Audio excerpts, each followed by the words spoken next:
नमस्कार। आज की इस वीडियो में टॉमस हार्डी के उपन्यास the return of the native पर कुछ मल्टीपल चॉइस क्वेश्चंस देखते हैं। पहला क्वेश्चन है, Thomas Hardy was a great English novelist, dramatist, poet, या फिर नॉवेलिस्ट, पोइट एंड ड्रामेटिस्ट। तो टॉमस हार्डी ने नॉवेल्स भी लिखे हैं, उसने पोइम्स लिखी हैं और ड्रामा भी उसने लिखा है। तो जो सही जवाब होगा वो होगा डी। फिर सेकंड क्वेश्चन है, Thomas Hardy was a great. Thomas Hardy था एक महान Victorian writer, Elizabethan writer, modern writer या फिर रेस्टोरेशन राइटर। तो टॉमस हार्डी एक विक्टोरियन राइटर था, तो हमारा जो जवाब होगा वो ए होगा। नेक्स्ट क्वेश्चन है, Thomas Hardy was like Charles Dickens. Thomas Hardy था चार्ल्स डिकेंस की तरह greatly critical of imperfections of Victorian society, greatly critical of qualities of Victorian society, perfectly blind to imperfections of Victorian society, या फिर none of these. तो जो पहला option है इसमें वो कह रहा है कि वो बहुत क्रिटिकल था विक्टोरियन समाज की जो इम्परफेक्शंस थी, जो कमियां थी, अपूर्णताएं थी, उनके उनके वो क्रिटिसाइज़ करता है, वो उनका आलोचक था। या फिर वो बहुत आलोचक था विक्टोरियन सोसाइटी की क्वालिटीज़ का, अच्छे गुणों का। या फिर वो परफेक्टली ब्लाइंड था, पूरी तरह अंधा था, यानी कोई ध्यान नहीं दिया उसने अपूर्णताओं पर, इम्परफेक्शंस पर ऑफ विक्टोरियन सोसाइटी, या फिर नन ऑफ दीज। तो जैसे चार्ल्स डिकेंस ने क्रिटिसाइज़ किया है विक्टोरियन सोसाइटी की इम्परफेक्शंस को, कमियों को, वैसे ही टॉमस हार्डी ने भी किया है। तो जो जवाब है वो होगा ए। फिर है, Thomas Hardy was primarily a great. Thomas Hardy था मुख्य रूप से एक महान नॉवलिस्ट, पोइट, ड्रामेटिस्ट या शॉर्ट स्टोरी राइटर। तो ये तो आप जानते ही हैं कि टॉमस हार्डी एक नॉवलिस्ट है, महान उपन्यासकार है, अपने उपन्यासों के लिए जाना जाता है। लेकिन उपन्यास लिखने से पहले उसने कविताएं लिखी थीं, बल्कि कविताएं उसने पूरी ज़िंदगी लिखी हैं, और वो खुद को एक कवि ही मानता था। हालांकि हम जो उसको जानते हैं वो उसके नॉवलिस्ट के तौर पर जानते हैं। तो अब ये जो क्वेश्चन है इसमें अगर ये और आता, टॉमस हार्डी कंसिडर्ड हिमसेल्फ, यानी टॉमस हार्डी अपने आप को मानता था प्राइमरीली अ ग्रेट पोइट, वो अपने आप को मुख्य रूप से एक महान कवि मानता था। लेकिन अब हमारे यहाँ पर ये जो चॉइसेस हैं, और इनमें ये भी नहीं कहा गया कि वो खुद को मानता था। तो हम जो यहाँ पर लगाएंगे, आंसर देंगे, वो नॉवलिस्ट ही लगाएंगे। अगर ये लिखा हुआ आए कि टॉमस हार्डी खुद को मानता था प्राइमरीली, तो फिर एक पोइट आएगा यहाँ पर। नेक्स्ट है, Thomas Hardy's first collection of poetry was published. Thomas Hardy का पहला कलेक्शन पोइट्री का प्रकाशित हुआ था कब? 1898 में, 1874 में, 1886 में, या 1891 में? तो टॉमस हार्डी की पोइट्री का पहला कलेक्शन 1898 में प्रकाशित हुआ था। फिर है, Hardy's Wessex is based on. तो हार्डी के नॉवेल्स का जहाँ सेटिंग है, उसमें जिस जगह का जिक्र होता है हार्डी के नॉवेल्स में, उस जगह का नाम है वेसेक्स। मैंने आपको जब आर के नारायण पढ़ाया था, तो आर के नारायण के टाइम मैंने आपको बताया था कि उनका जो उनके नॉवेल्स और कहानियाँ जहाँ सेट होते हैं वो मालगुडी होता है, मालगुडी में सेट होते हैं। वैसे ही हार्डी के जो नॉवेल्स होते हैं वो वेसेक्स एक जगह है, वहाँ पर सेट होते हैं।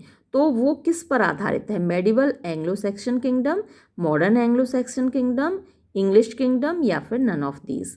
तो ये जो आधारित है वो मेडिवल एंग्लो सैक्सन किंगडम पर आधारित है। इसका जवाब होगा ए।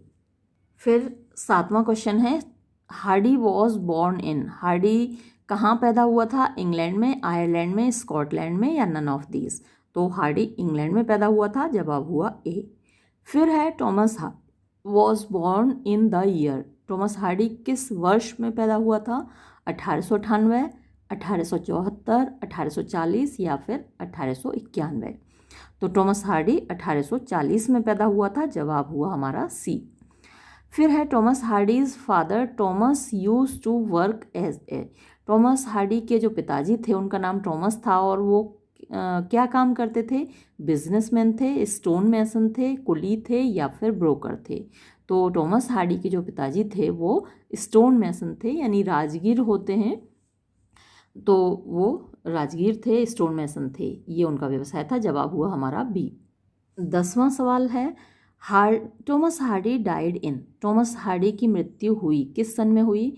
1928 में, 1874 में, 1840 में या 1891 में?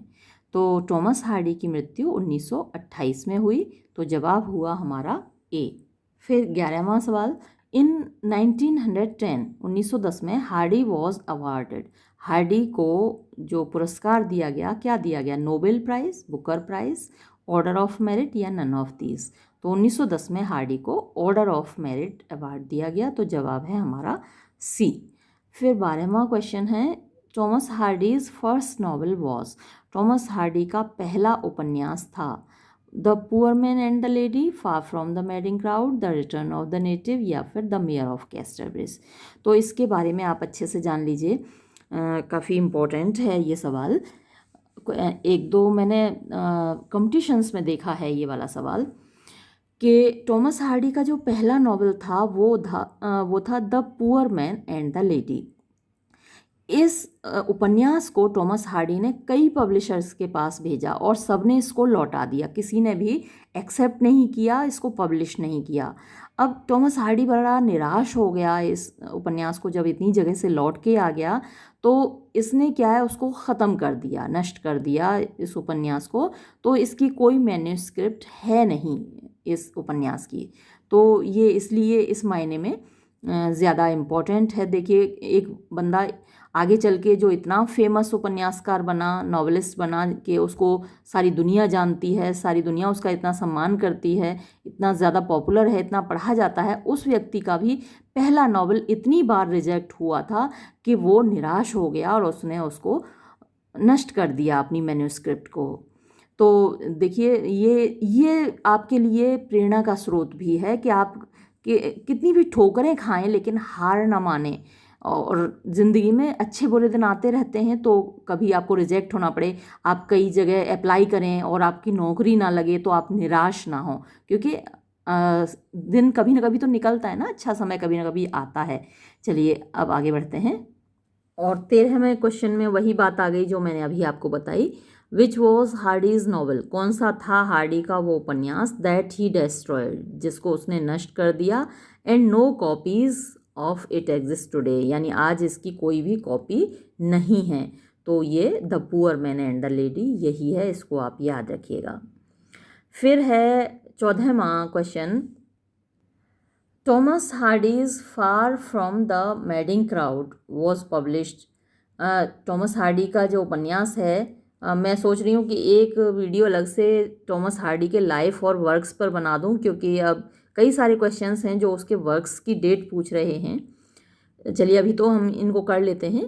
तो फार फ्रॉम द मैडिंग क्राउड कब पब्लिश हुआ? 1898, 1874, 1886 या फिर 1891? तो फार फ्रॉम द मैडिंग क्राउड 1874 में पब्लिश हुआ, तो जवाब हुआ हमारा बी। फिर है Thomas Hardy's the mayor of Casterbridge was published. तो टॉमस हार्डी का मेयर ऑफ कैस्टरब्रिज कब पब्लिश हुआ?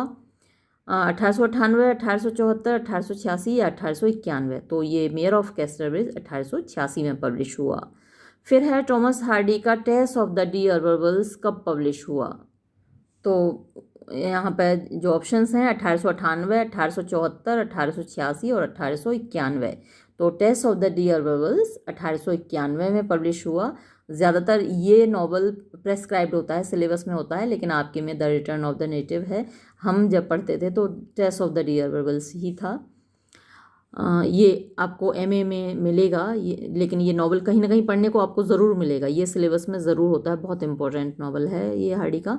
तो ये 1891 में पब्लिश हुआ। फिर है हार्डी पब्लिश डेस्परेट रेमेडीज़। तो डेस्परेट रेमेडीज़ को कब प्रकाशित किया हार्डी ने? 1871, 1874, 1872 या फिर 1878? तो डेस्परेट रेमेडीज़ को पब्लिश किया हार्डी ने 1871 में, तो जवाब हुआ ए। फिर है Hardy published under the greenwood tree, under the greenwood tree कब पब्लिश हुआ? 1871, 1874, 1872 या 1878? तो under the greenwood tree publish हुआ 1872 में।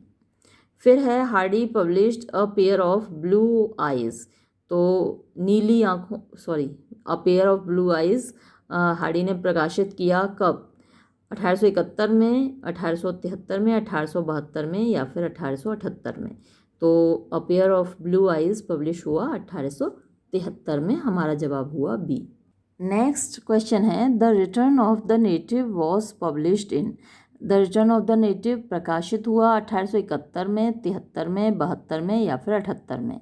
तो रिटर्न ऑफ द नेटिव प्रकाशित हुआ 1878 में, यहाँ जवाब हुआ हमारा डी।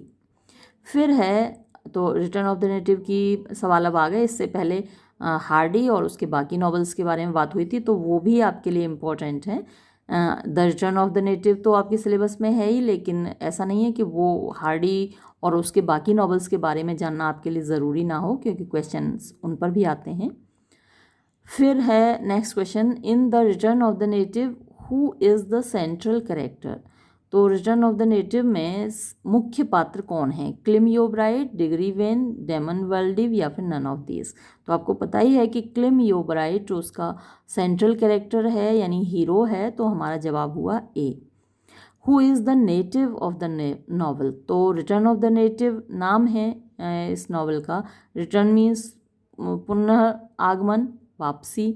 नेटिव की यानी नेटिव मूल निवासी होता है, जो जहाँ का रहने वाला होता है, तो जो मूल निवासी है उसकी वापसी। तो इसमें नेटिव है कौन नॉवल में? Clym Yeobright, Diggory Venn, Damon Wildeve या फिर नन ऑफ दीज? तो जो हीरो है क्लिम ब्राइट वही तो वापस आता है, तो उसी की वापसी इसमें दिखती है, तो जवाब हमारा हुआ ए। फिर है who works as a diamond merchant in Paris, तो एक हीरो के व्यापारी के रूप में पेरिस में कौन काम करता है? तो आपको मालूम है कि जो हमारा हीरो है क्लिम ब्राइट, वो पेरिस में हीरो का व्यापारी है, हीरो तो डायमंड मर्चेंट है, तो इसका जो जवाब हुआ हमारा ये भी क्लिम ब्राइट ही है, इसका भी जवाब। फिर 24वां सवाल है Eustacia Vye is wife of, Eustacia Vye जो पत्नी है किसकी पत्नी है?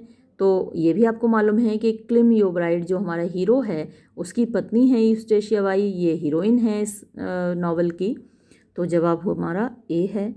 फिर है in the novel who suffers from weak eyesight, तो इस उपन्यास में कमज़ोर आँखें किसकी हो जाती हैं? Clym Yeobright, Diggory Venn, Damon Wildeve या फिर नन ऑफ दीज?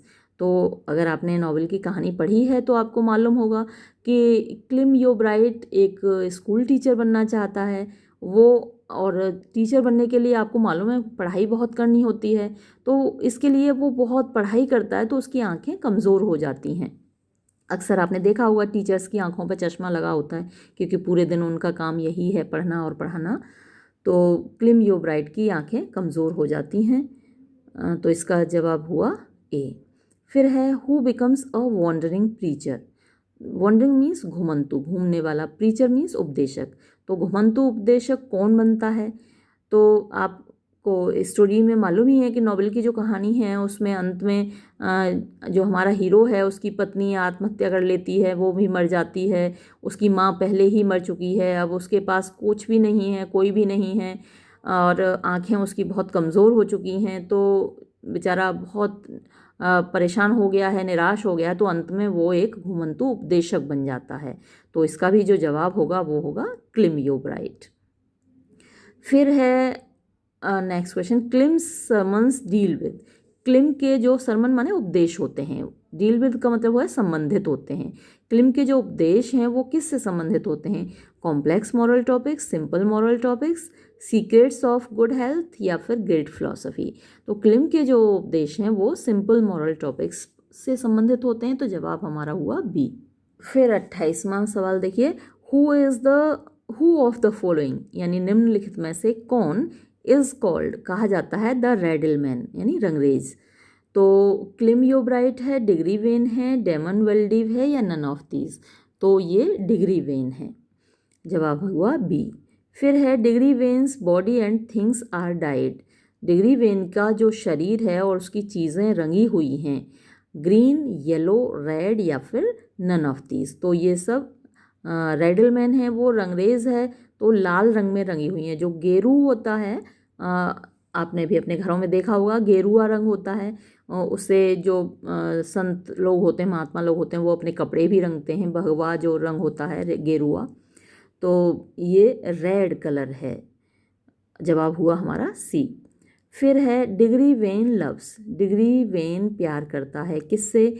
टॉमसन योब्राइट से, यूस्टेशिया वाई से, एलिजाबेथ से या फिर नन ऑफ दीज। तो डिग्री वेन टॉमसन योब्राइट से प्यार करता है। हमारा जवाब हुआ ए। फिर है who marriage Thomson at the end of the novel. तो टॉमसन से नॉवल के अंत में, उपन्यास के अंत में कौन शादी करता है? Claim Yeobright, Diggory Venn, daemon वाल्डिव या फिर नन ऑफ दीज। तो क्लेम योब्राइट तो आप जानते ही हैं कि यूस्टेशिया बाई का पति था और वो तो अंत में उपदेशक बनता है। डेमन वाल्डिव तो वो तो मर ही जाता है यूस्टेशिया बाई के साथ। फिर डिग्री वेन है जो कि टॉमसन से शादी करता है। तो जो हमारा जवाब है वो है बी। फिर 32वां सवाल, हु स्कॉन्स एग्डन हीथ। तो एग्डन हीथ से किसको नफरत है? स्कॉन माने नफरत करना। टॉमसन योब्राइट, यूस्टेशिया वाई, क्लेम योब्राइट या फिर नन ऑफ दीज। तो जो हीरोइन है यूस्टेशिया वाई, उसको इस हीथ से बहुत नफरत है। रहती हीथ में है, सारा टाइम घूमती हीथ में है, लेकिन उसको हीथ से नफरत है। तो इसका जवाब हुआ बी।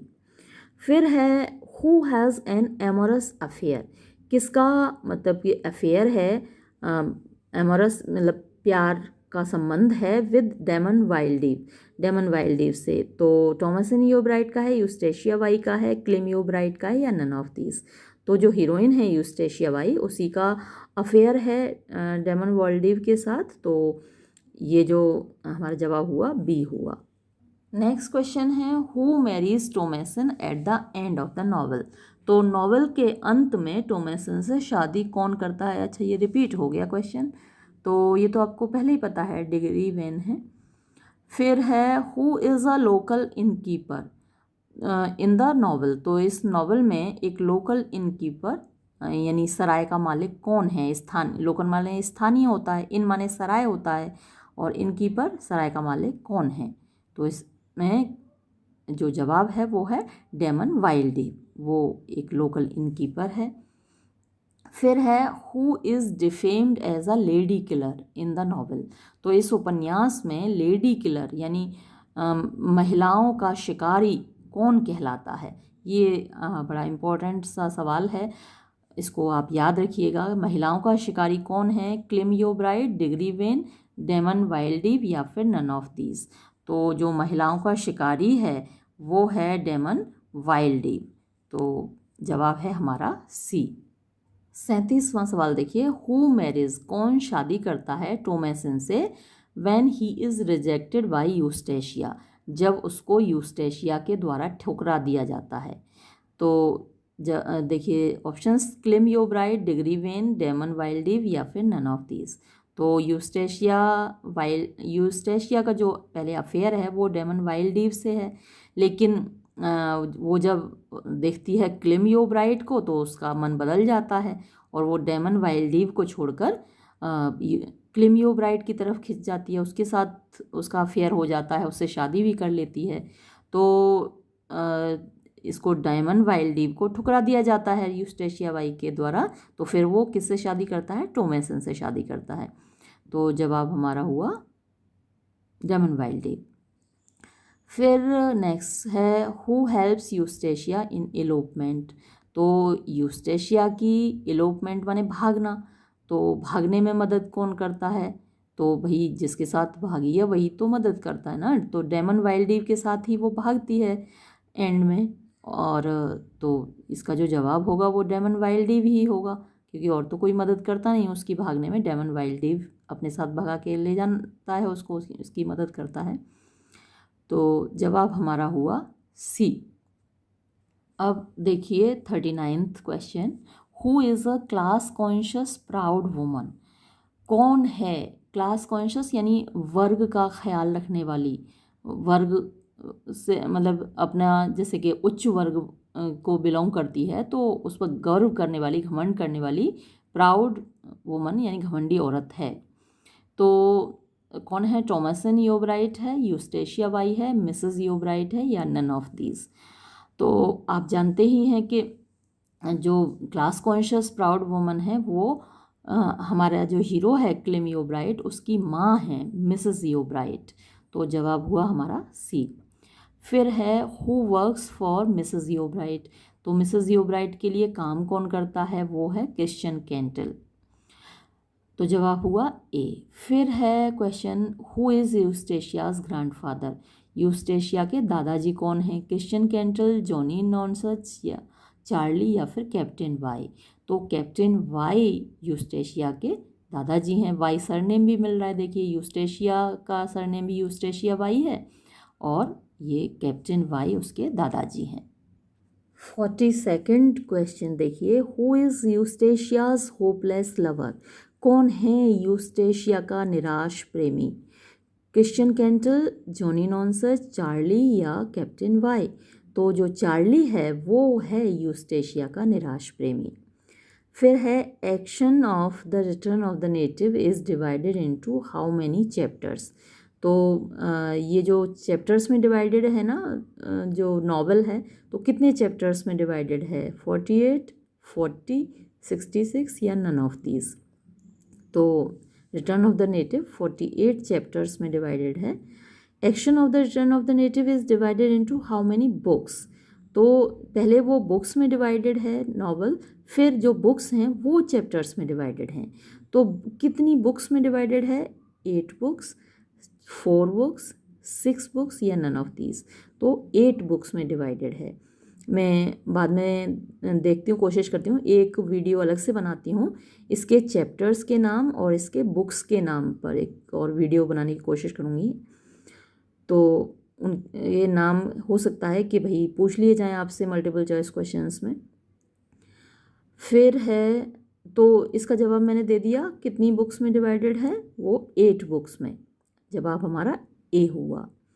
फिर है how old is Eustacia Vye. Eustacia Vye की उम्र क्या है? 20 ईयर्स ओल्ड, 19 ईयर्स ओल्ड, या फिर 16 ईयर्स ओल्ड, या फिर नन ऑफ दीज। तो यूस्टेशिया वाई की जो उम्र है 19 साल है, 19 ईयर्स ओल्ड। जवाब हुआ हमारा बी। 46वां सवाल है, Eustacia Vye is known as. Eustacia Vye को जाना जाता है, किस नाम से जाना जाता है? Queen of the town, queen of beauty, queen of the night, या नन ऑफ दीज। तो रात की रानी के नाम से यूस्टेशिया वाई को जाना जाता है, क्वीन ऑफ द नाइट। तो जवाब हमारा हुआ सी। ये याद रखिएगा, उसको जो टाइटल मिला हुआ है, रात की रानी का टाइटल मिला हुआ है, तो ये हुआ सी। फिर है who is a former civil engineer. तो इस नॉवल में कौन है जो कि पहले एक सिविल इंजीनियर हुआ करता था? क्लेम योबराइट, डिग्री वेन, डेमन वाल्डिव, या फिर नन ऑफ दीज। तो क्लेम योबराइट को तो आप जानते ही हैं कि वो तो पहले एक डायमंड मर्चेंट था, हीरों का व्यापारी था। तो और यहाँ जो सिविल इंजीनियर है जो पहले हुआ करता था वो डेमन वाइल्डिव है। क्योंकि डिग्री वेन को तो आप जानते ही हैं, वो तो एक रंगरेज है। तो सिविल इंजीनियर यहाँ पर जो पहले था वो है डेमन वाइल्डिव। जवाब हुआ सी। 48th क्वेश्चन है, who is Thomasin's former sweet heart. तो टॉमेसन का पहला स्वीट हार्ट यानी कि आप कह सकते हैं प्रेमी कौन है? Claim योबराइट, degree Venn, Damon Wildeve, या फिर नन ऑफ दीज। तो जो हमारा हीरो है क्लेम योबराइट, वो कज़िन है टॉमेसन का, और वो उसको प्यार भी करती थी क्लेम योबराइट को, टॉमेसन। तो उसका former sweet heart Clym Yeobright है। जवाब हुआ हमारा A. Mrs Yeobright sends money. Mrs Yeobright पैसा भेजती हैं to Clym and Thomasin. Clym और टॉमेसन को थ्रू किसके हाथों? क्रिश्चियन कैंटल के हाथों, जॉनी नॉनसच के हाथों, चार्ली के हाथों, या कैप्टन वाई के हाथों। तो वो जो पैसे भेजती हैं वो क्रिश्चियन कैंटल के हाथों भेजती हैं। जवाब हुआ ए। फिर है Clym is determined and wishes to be. Clym determined है, दृढ़ है, एंड विशेस टू बी, और बनना चाहता है क्या? A perfect school teacher, a diamond cutter, a wandering preacher, a furze cutter. तो वो जो बनना चाहता है वो स्कूल टीचर बनना चाहता है। फिर है when climb becomes almost blind. जब क्लिम लगभग अंधा हो जाता है, ऑलमोस्ट माने लगभग अंधा हो जाता है, ही बिकम्स, तो वो बन जाता है a perfect school teacher, a diamond cutter, a wandering preacher, या फिर अ फर्ज कटर। तो वो एक फर्ज कटर बन जाता है, यानी वो लकड़ी काटता है। और जब वो मतलब जो हीरोइन थी यूस्टेशिया बाई, उसका तो सपना था पेरिस जाने का। तो उसने अपने पुराने प्रेमी को ही इसलिए छोड़ा कि भाई क्लेम यो ब्राइट में उसको संभावना दिखी कि ये पेरिस में हीरों का व्यापारी है, डायमंड मर्चेंट है, तो इसके साथ मुझे पेरिस जाने का मौका मिल जाएगा, और हीथ जो जिससे वो नफ़रत करती है उससे वो बच निकलेगी। तो ये सोच के उसने क्लेम से शादी की थी और अपने पुराने प्रेमी को छोड़ दिया था। अब क्लेम तो स्कूल टीचर बन गया, तो जैसे तैसे उसने चलो काट लिया, स्कूल टीचर के साथ भी काट लिया।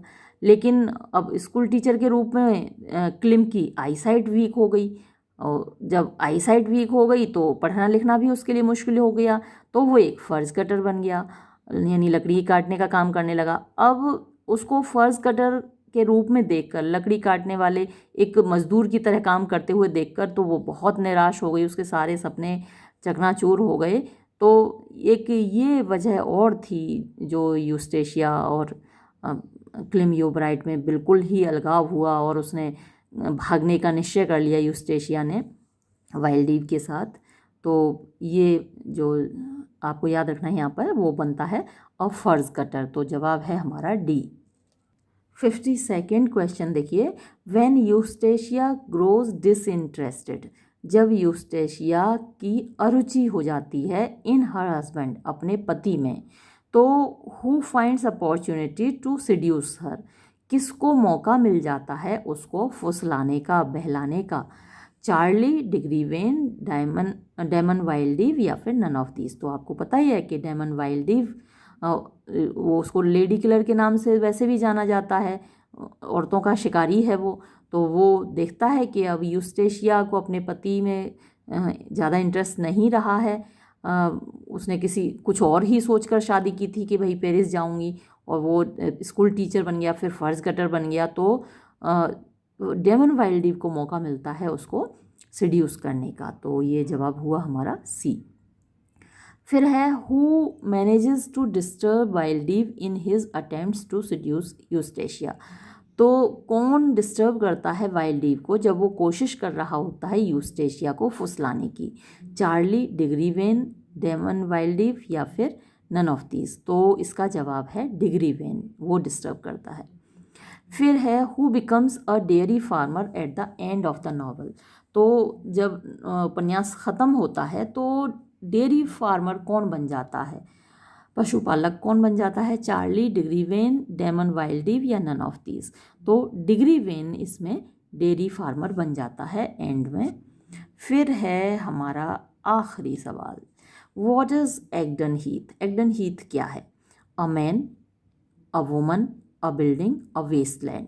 तो ये एक वेस्टलैंड है, एक बंजर भूमि है, जो इसका नाम है एग्डन हीथ।